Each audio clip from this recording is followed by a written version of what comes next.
Murid yang terus bersama dengan gurunya, gak pernah pisah daripada gurunya. Sampai-sampai Habib Ahmad bin Zaid Al-Habsyi ini dicintai sama Habib Abdullah bin Abbas. Perlu ya, kita hidup itu perlu kepada seorang guru. Perlu kepada seorang guru. Man ta'allama bi ghairi kitabin fa syaikhuhu syaitan.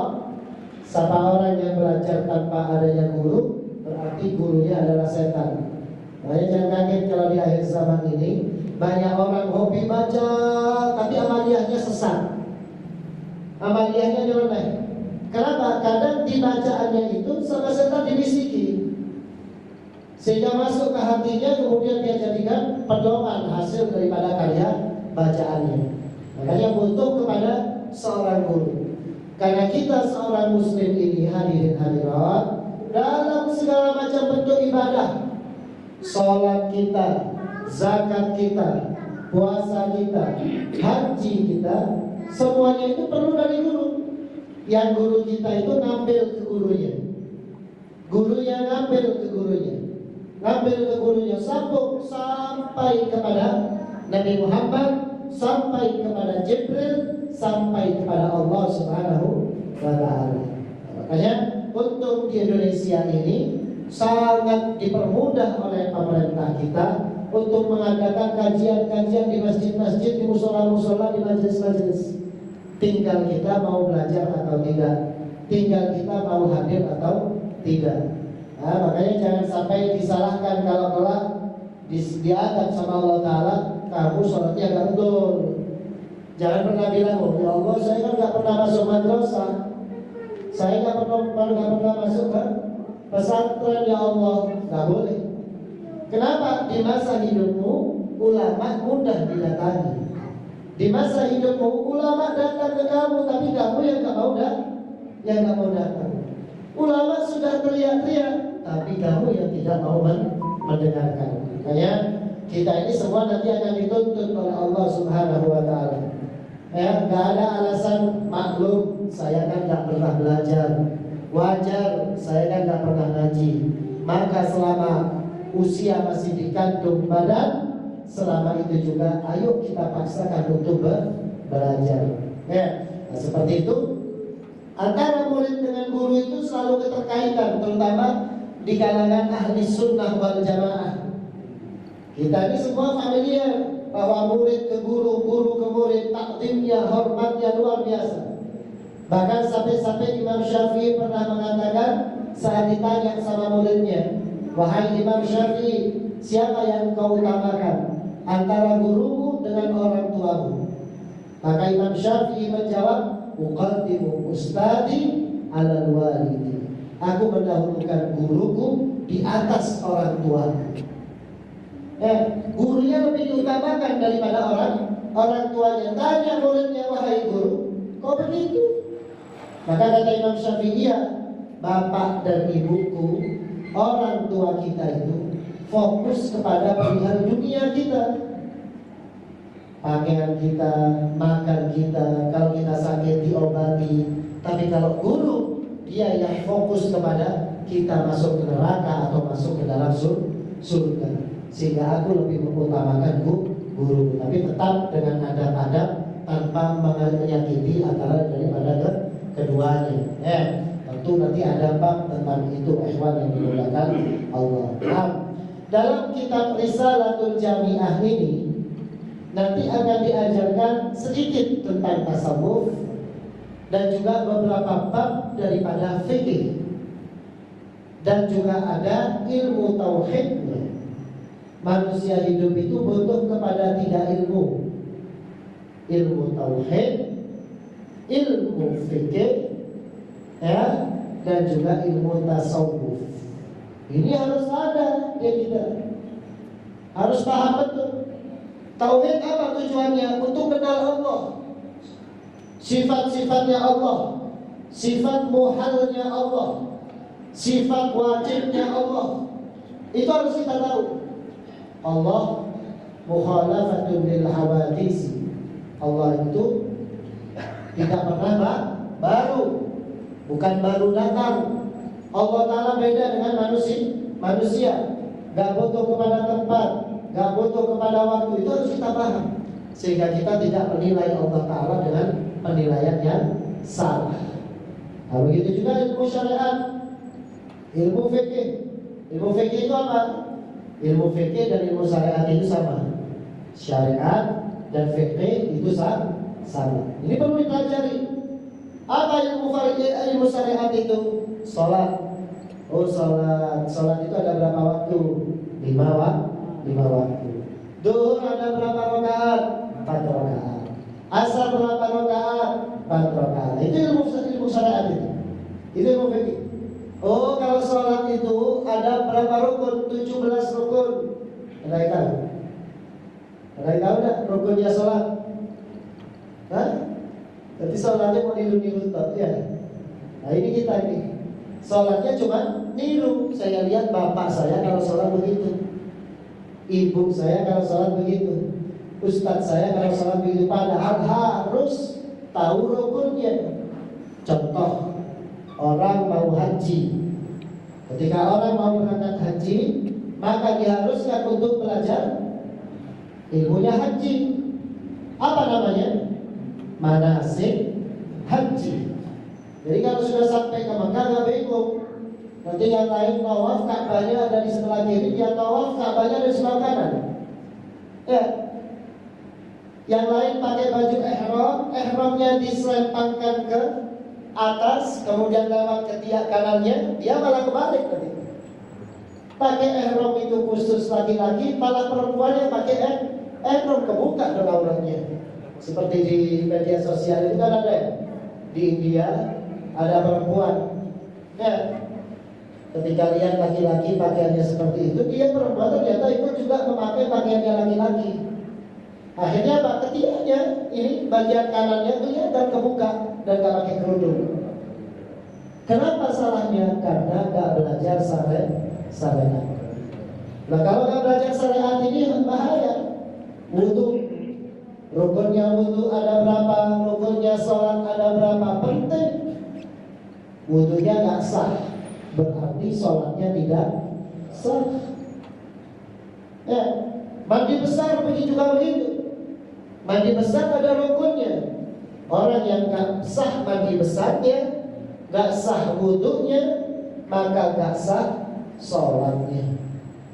Sekarang saya tanya, rukunnya mandi besar ada berapa? Rukunnya wudu ada berapa?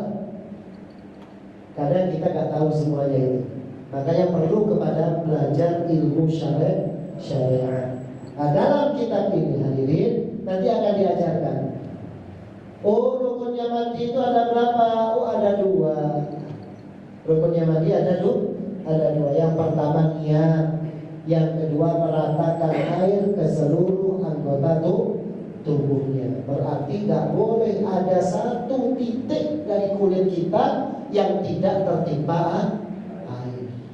Kalau gak paham ini, mandinya dikira mandi biasa.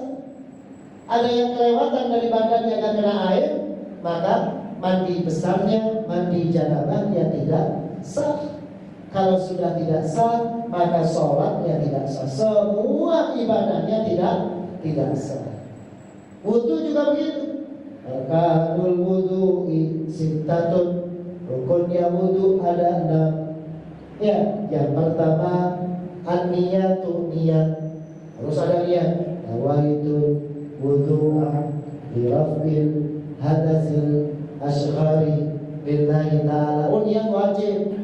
Niat itu di mana belajarnya? Di hati ucapannya. Saya niat wudu billahi ta'ala. Selesai sudah sebenarnya. Melafalkannya seperti apa? Sunnah. Oh, yang pertama niat. Kemudian apa? Membasuh wajah. Yang dimaksud wajah itu yang mana? Apa cuma begini saja? Yang sini gak kena gak apa-apa. Ini ada ilmu fikihnya. Maka yang dikatakan wajah kata ulama fikih apa? Mulai dari ujung rambut paling depan sampai kepada dagunya yang paling bawah sini. Kemudian dari daun telinga sampai ke daun telinga. Ini kalau diputar nyambung semuanya itu dikatakan wajah. Maka sah wudunya kalau wajahnya semua terkena air. Nah, ini pentingnya ilmu syariat. Ya, makanya orang alim berbuat maksiat dengan orang bodoh atau orang tidak alim berbuat maksiat tentu berbeda. Kalau orang alim bermaksiat, dia sadar kalau itu adalah maksiat, sehingga akhirnya dia langsung istighfar. Itu sih. Ya Allah, aku sombong. Aku kok menyepelekan orang lain, ini sombong ini, ya Allah. Akhirnya apa? Istighfar. Karena tahu ilmunya sombong. Astagfirullahaladzim, aku kok berpikiran ini ya. Sadar dia. Kenapa? Karena tahu ilmunya. Ilmunya hati, ilmunya pikiran, yang jelek-jelek itu tahu. Kalau begini jelek, kalau begini baik. Sehingga langsung saat tertimpa jelek, dia langsung istighfar. Beda dengan orang bodoh. Kalau orang gak punya ilmu, kadang dia punya penyakit sombong, gak sadar kalau dirinya tertimpa penyakit sombong. Dan kalau aku masjid gak lagi. Kalau aku masjid gak kira rame. Dia bilang, aku ngomong ini itu sombong loh ya, itu sombong aku. Masih bilang seperti itu, padahal ciri-cirinya orang sombong selalu mengatakan aku. Nah, ini ilmu. Kalau sudah tahu ilmunya sombong itu seperti apa, sering mengatakan aku, maka dia langsung menahan. Saat dia mengucapkan aku, maka dalam hatinya itu sombong. Nah, ini pentingnya ilmu tasawuf. Ada lagi riya, mencari pujian orang. Ya, jam 9 pagi keluar dari rumah sudah pakai kopiah, pakai takwo, pakai sarung, bawa sejadah, berangkat ke masjid jam 9 pagi, niat dari rumah mau sholat duha. Mau sholat duha ke masjid. Di tengah jalan begitu sampai perapatan sana ada orang cangkruk tetangganya. Tetangganya ada cangkruan. Balik dia dalam rumahnya. Kasih sholat kasih dalam masjid kok aku dikira sombong, ya dikira sok kiai. Dimurungkan sholatnya. Maka saat dia mengurungkan, saat itu juga berarti dia tertimpa penyakit riya. Kenapa begitu? Ibadahnya yang akan dikerjakan hanya karena khawatir pandangannya manusia dibatalkan. Padahal kalau dia itu lillahi ta'ala, gak peduli kepada ucapannya manusia. Kata Imam Ghazali, bal huwa ainur riya. Bahkan itu adalah inti daripada penyakit riya. Ya, ini pentingnya ilmu tauhid, ilmu tasawuf, ilmu fikih, itu penting di dalam kehidupan. Perlu dipelajari. Aku wis tuwek. Kada sinau ya Allah, hadir majelis ilmu. Niat belajar, niat sinau, niat dipraktekkan. Kalaupun tidak sampai jadi orang alim, tapi karena sudah niat untuk thalabul ilmi, niat untuk ngaji, maka kalaupun mati dia dalam keadaan salah di mata Allah Ta'ala, dimaafkan. Kenapa? Karena dia sudah sedang dalam keadaan dia belajar. Makanya gak ada kata terlambat ya. Nah, kita akan baca kitab ini ya. Al-Habib Ahmad bin Zain Al-Habsyi. Beliau pertama-tama di dalam karangannya mengucapkan Bismillahirrahmanirrahim dengan menyebut nama Allah yang Maha Penyayang lagi Maha Pengasih. Ya. Nah, Bismillahirrahmanirrahim itu ada beberapa hukum bagi siapapun yang membacanya. Gak selalu sunnah, Pak. Ya, gak selalu wajib. Kadang sunnah, kadang wajib, kadang makruh, bahkan kadang jenengan mengucapkan Bismillahirrahmanirrahim tertimpa haram. Nah, ini di ilmu fikih. Ini di ilmu fikih. Nah, Bismillahirrahmanirrahim hukumnya ada 5. Orang mengucapkan Bismillah hukumnya ada 5. Sunnah saat untuk amaliyah sunnah. Mau baca Quran, baca Bismillah, maka Bismillahnya sunnah, Al-Qurannya sunnah. Mau wudu, baca Bismillah, maka Bismillahnya berpahala sunnah, wudunya berpahala sunnah. Setiap hal yang mau dikerjakan sifatnya adalah sunnah, maka Bismillahnya langsung hukumnya menjadi sunnah. Begitu juga kalau wajib. Saat ibadahnya wajib, seperti sholat. Dalam sholat 5 waktu itu diwajibkan Al-Fatihah. Di dalam Al-Fatihah itu termasuk ayatan minhu, yaitu Bismillahirrahmanirrahim. Maka baca Bismillahnya wajib bagi kita. Imam Asy-Syafi'i harus nyalahno tidak baca Bismillah, karena ada mazhab lain yang mereka itu Bismillahnya enggak terang-terangan. Kalau kita Imam Syafi'i, memang Bismillahnya harus sama dengan yang lainnya. Karena kata Imam Syafi'i, Bismillah itu adalah ayat Al-Fatihah. Ada Imam Malik tidak mengatakan kalau Bismillah itu adalah sebagian dari ayat Al-Fatihah. Makanya kalau berangkat ke Mekah, umroh, mereka biasanya pelan dulu Bismillah. Kenapa? Ittiba'an di sunnah, ikuti sunnah saja Bismillahnya. Siapa orang yang mengerjakan kullu amrin tibalin la yubda'u bi bismillahi fa huwa aqta aw ajdar aw abtar, kata Nabi sallallahu alaihi wasallam. Siapa orang yang mengawali ibadahnya tanpa Bismillahirrahmanirrahim, maka ibadahnya cacat. Makanya mereka membaca Bismillah di dalam sholatnya hanya dengan niat sunnah. Bismillahirrahmanirrahim. Alhamdulillahi Rabbil Alamin, gitu. Ar-Rahmanir-Rahim, gitu. Jadi saat Bismillahnya bukan baca Bismillah. Beda dengan kita Asy-Syafi'iyah. Maka harus sama. Kenapa? Karena Bismillah ayatan minal Fatihah. Jadi harus sama. Bismillahirrahmanirrahim. Alhamdulillahi Rabbil Alamin. Ar-Rahmanir-Rahim. Sama. Kita mazhab Asy-Syafi'i. Jadi kalau saya ngomong, kamu coba kayak dimusuhi wae bareng-bareng, jangan. Mungkin dia mengikuti mazhab Malik, mazhab Imam Malik, sama-sama Islam. Jangan dimusuhi, hanya beda cara ibadah saja. Nah, Bismillah bisa menjadi haram. Kapan Bismillah dibaca kemudian menjadi haram? Saat mau mengerjakan yang haram.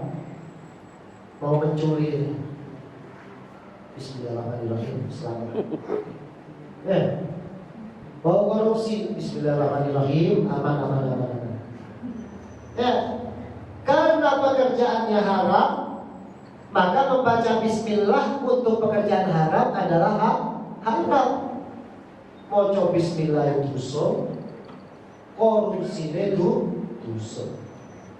Maca Bismillah itu dosa, nyolong itu dosa.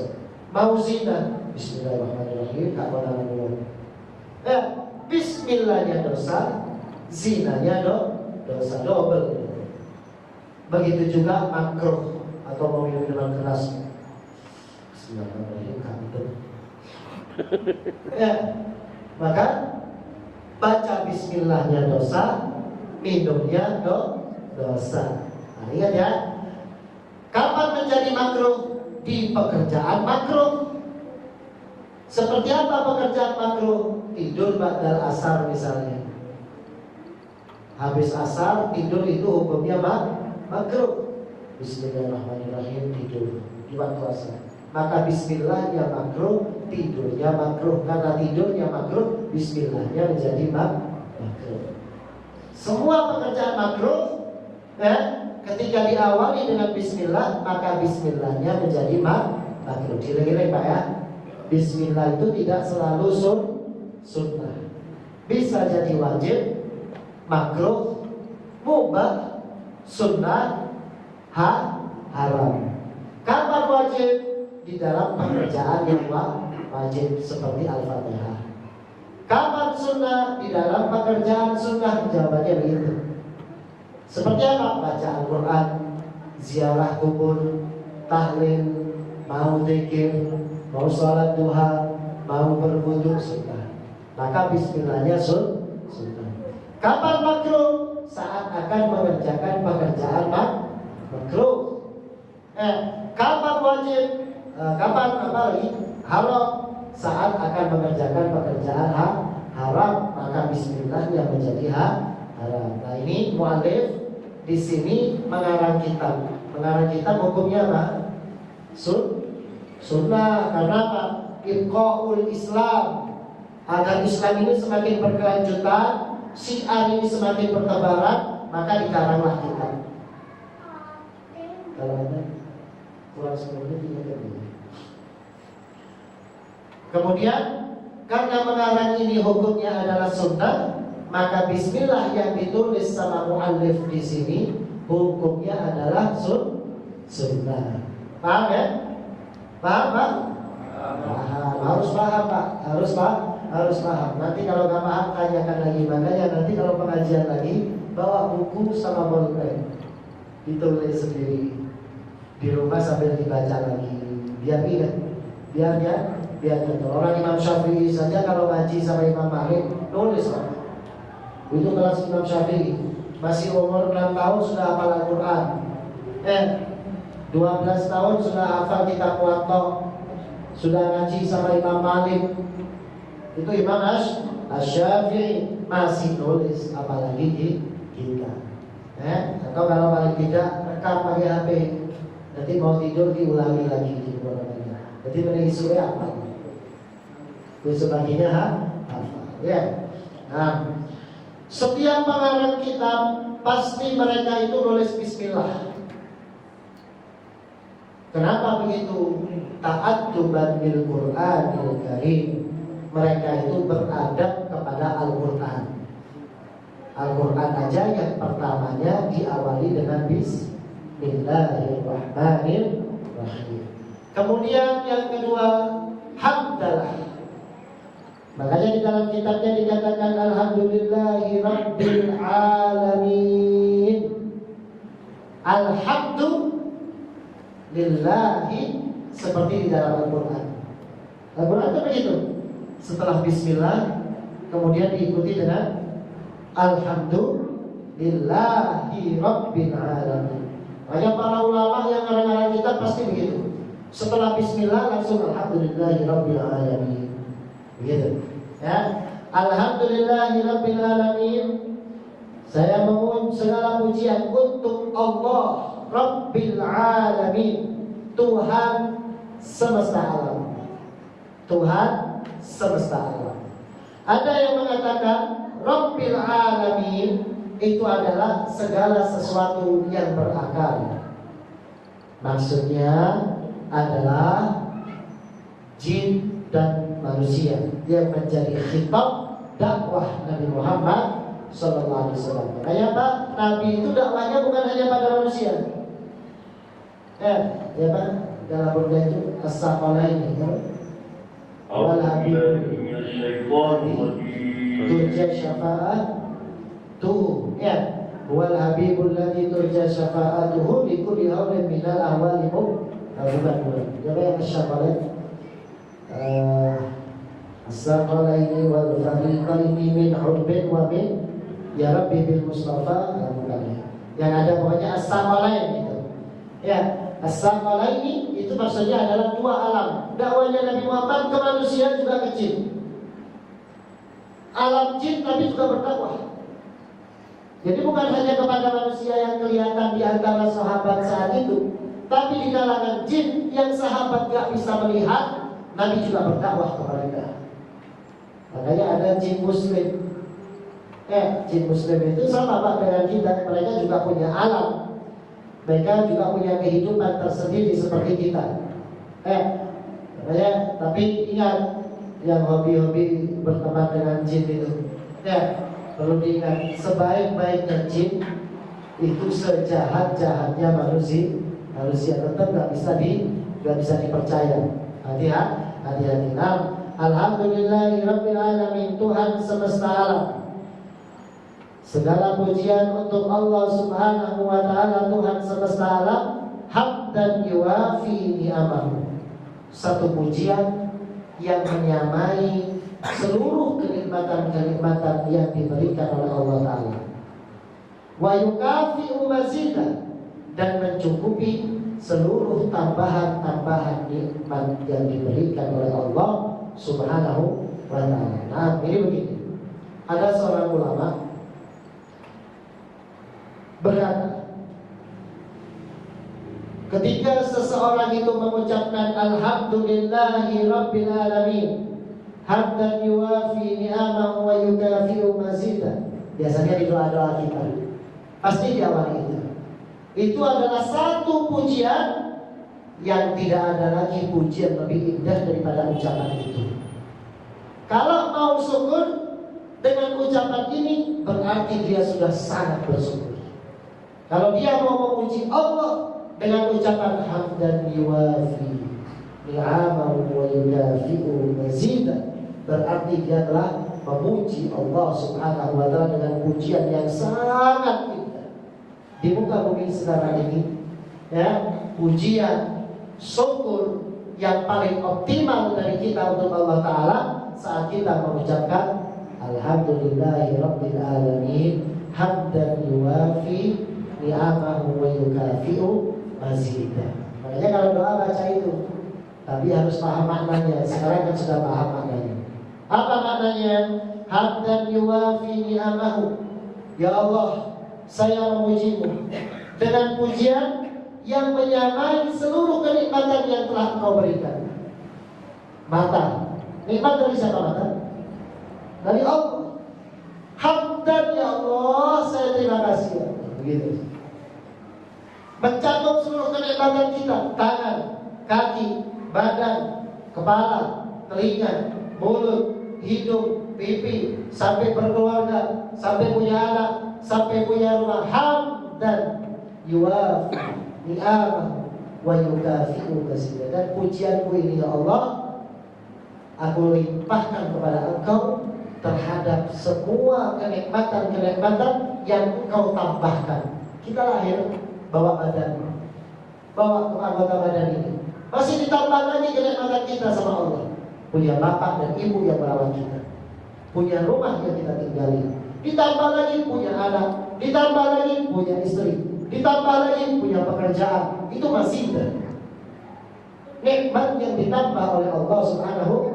Ditambah lagi bisa hadir pengajian, ditambah lagi bisa sholawatan, ditambah lagi bisa sholat jamaah. Itu nikmat masih nikmat yang ditambah oleh Allah Subhanahu wa ta'ala. Jadi panjenengan kalau doa Bismillahirrahmanirrahim, alhamdulillahirabbil alamin, hamdan yuwafi ni'amahu wa yukafi'u mazidah. Nah, itu maksudnya apa? Ya Allah, saya terima kasih. Maka nggak langsung minta. Ya, mau doa kepada Allah Ta'ala, ya Allah, saya minta rumah ya Allah. Kan nggak sopan. Dipuji dulu Allah ini. Alhamdulillah, saya memuji Engkau ya Allah. Segala pujian untuk Engkau ya Allah, yang telah memberikan kenikmatan kepada aku, yang telah Engkau tambah kenikmatan-kenikmatan yang ada pada diriku ya Allah. Syukur dulu, baru sampainya ya Allah, saya punya hajat ya Allah. Saya pengen anak yang banyak, saya pengen punya rumah yang bagus, saya pengen hajat-hajat saya selesai ya Allah. Dipuji dulu,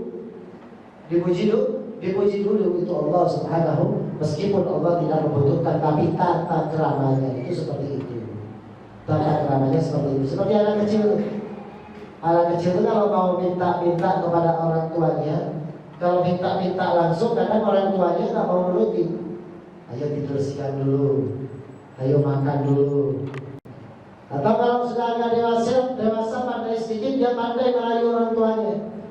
Ditunjukkan yang baik-baik dulu kepada orang tuanya, baru kemudian minta. Diambil hatinya orang tuanya. Seperti itu juga kita kepada Allah Subhanahu wa ta'ala. Hamdan yuwafi ni'amahu wa yukafi'u mazidah. Sudah. Kurang berapa menit? 10. Kurang 5? 10 menit. Ya. Ya. Alhamdulillah, ini masih kita baca satu baris saja. Masih kita baca satu baris. Nanti saya minta tolong sama Ustaz Hussein, mungkin bisa menyediakan kitabnya yang terjemahan, Ustaz. Yang terjemahan, jadi yang hadir ini bisa pegang sambil baca, gitu. Bisa dibawa pulang dipelajari, ya. Bapak ya. Semoga kita semua ditakdir istiqomah. Mungkin ada yang mau dipertanyakan, silakan. Jangan ada malu-malu. Jangan malu-malu, kucing. Hah? Hanya Ustaz. Ya. Ujian apa yang kita tuh selalu menyambut sama Allah? Jadi militan apa yang kita selama hidup kita tuh supaya bisa menyambut sama Allah? Terima kasih. Apa pujian? Amalan apa? Amalan. Yang kita itu selalu sama Allah tuh kita tuh disenangi. Mungkin wirid atau apa gitu. Ya. Terima kasih. Afdalul amal, paling afdalnya amal seorang hamba kepada Allah Subhanahu wa taala, ya, yaitu bagaimana kita itu senantiasa mempraktekkan apa yang diperintahkan oleh Allah Ta'ala. Afdalul a'mali at-taqwa ilallah, takwa kepada Allah. Takwa itu apa? Mengerjakan yang diperintah dan meninggalkan yang dilarang. Selama kita berada pada posisi ini, maka kita sedang berada pada satu amalan yang sangat-sangat afdal. Ya, tapi ada lagi yang lebih afdal lagi. Bagaimana? Wasailut taqwa, perantara untuk menjadi orang yang takwa. Apa perantara untuk menjadi orang yang takwa? Ilmu, belajar. Ingat ya, amalan yang paling afdal sebenarnya yang paling utama, di atas utama adalah thalabul ilmi, kemudian berusaha mempraktekkan ilmu itu tadi.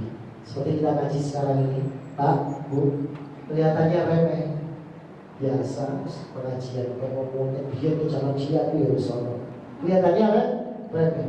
Padahal duduknya kita sekarang ini lebih afdal min salati alfi rak'ah, lebih afdal daripada sholat 1000 rakaat kata Nabi Muhammad. Ada yang pernah sholat 1000 rakaat? Hah? Habibnya saja gak pernah. Bu, ada yang sholat 1000 rakaat, Bu? Iya, saya sendiri aja gak pernah. Bahkan dikatakan lebih afdal daripada apa?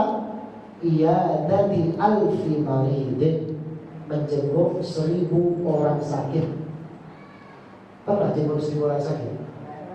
Mungkin sejak kita lahir sampai bapak-bapak yang usianya 50 atau 60, yang di total nyambangi wong loro kok piro. Nyambangi wong loro itu modal, Pak, Bu.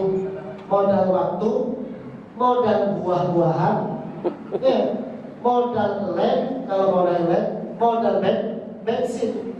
Tapi dengan kita ngaji seperti ini, panjenengan keluar dari rumah, ba'da sholat maghrib, duduk di sini, nunggu isya, dengerin pengajian, dapat pahala yang afdol, lebih utama, bukan sama ya, lebih utama daripada menjenguk 1000 orang sakit. Bu, sampai paham, gak paham, pokoknya hadir oleh bumbu untuk gitu. Ngantuk ya dulu wis. Yang penting hadir. Kenapa begitu? Lebih afdal daripada menjenguk 1000 orang sakit. Bahkan dikatakan lagi lebih afdal daripada mengantarkan 1000 jenazah. Pikir rasakan kecil sampai saya itu. Pikir rasakan kita taruh jenazah nang kuburan. Paling banyak cuma sampai 50, Pak. Tapi ini apa? 1000 orang mati mengantarkan pahalanya itu tetap di bawahnya thalabul ilmi. Kenapa begitu pahalanya luar biasa? Karena ngaji, belajar syariat, belajar tasawuf, belajar tauhid, itu adalah wasailut taqwa, perantara untuk menjadi orang yang bertakwa. Sedangkan takwa itu adalah amalan yang paling afdol di hadapan Allah Subhanahu wa Ta'ala. Maka perantaranya menjadi utama. Sedangkan takwa yang Allah sholat tidak tempat. Mau dikatakan sebagai orang yang bertakwa gimana? Orang wujudnya salah. Jadi malaikat dulu wujud tak tempat sholatmu gak diberi, tiwas pekel. Hati-hati, itu ilmu penting. Saya mau sampaikan cerita terakhir sebagai penutup juga. Ada orang ahli ibadah, Pak, Bu, sholatnya luar biasa, ngaji luar biasa, zikir luar biasa. Saking hobi ibadah sampai gak dalam tutup omah. Saking hobi ibadah sampai gak dalam kawin. Sampai gak mau nikah. Maka satu hari dia berangkat ke pasar beli keledai. Dilihat sama tetangganya, orang apa ini kok bertutup omah, kan begitu. Mau kiamat nih mungkin ya. Gak pernah keluar rumah ibadah terus ini.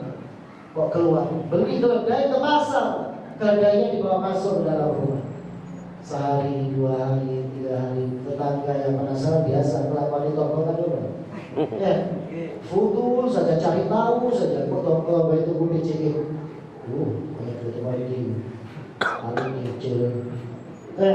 Paling kecil, paling. Itu kerjaannya tetangga tuh begitu. Dia suka duduk-duduk di depan tuh. Nah itu begitu juga. Kira-kira kayak apa yang meredai itu ya.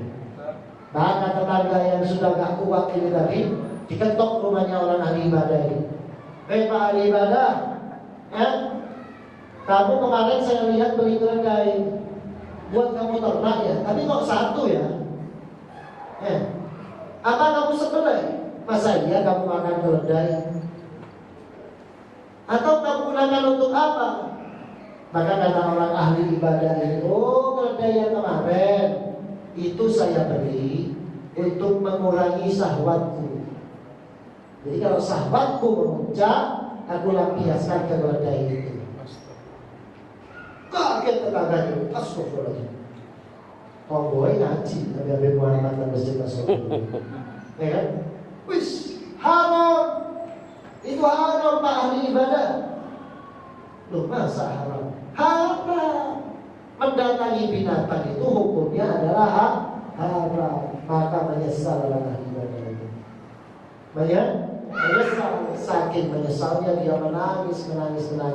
Maka akhirnya keluar rumah, hadir ke pengajian untuk ngaji. Dikira ibadahnya sudah betul, ternyata tertimpa kepada dosa. Nah ini bahayanya kalau nggak punya ilmu. Makanya tolabul ilmi itu nomor 1. Ada lagi cerita. Berapa menit? 5 menit. Terakhir ini ada lagi cerita. Ya, seorang ahli ibadah, kuat. Kalau sudah baca la ilaha illallah itu sampai 25.000, 30.000 la ilaha illallah. Didatang sama jin. Kamu kalau pengen jadi kekasih Allah cepat, maka kamu cari bangkai tikus, kamu ikat dengan tali, kamu gunakan sebagai kalung, gunakan setiap hari, jangan pernah kau lepaskan. Dia menilai kita malaikat ini, ilham ini, ilham karena gak ngaji, maka dicari bangkai tikus itu tadi, ya, tulang belulangnya, bangkainya semuanya diikat sama dia, dibungkus, ditali, bikin kalung. Dia sholat bawa itu, ya ibadahnya dia bawa itu. Gak paham kalau orang sholat di tubuhnya ada najisnya, ada bangkainya, maka sholatnya tidak sah. Jadi bahayanya kalau gak punya ilmu. Beda kalau punya ilmu. Sama setan didatangi, kamu sekarang sudah gak perlu sholat, kamu sudah pasti masuk ke dalam surga. Apa yang diperbuat? Seperti Imam Ghazali, diambil sandalnya, dilempar ke cahaya itu. Yang ngomong begitu, ikhla anta ya la'in, pergi engkau wahai yang terkutuk. Ada cahaya putih dapat sampai pergi-pergi tahajud di Parawijaya Putih. Yang halal, yang haram halal buat kamu. Maka langsung dilempar. Kenapa? Punya ilmu.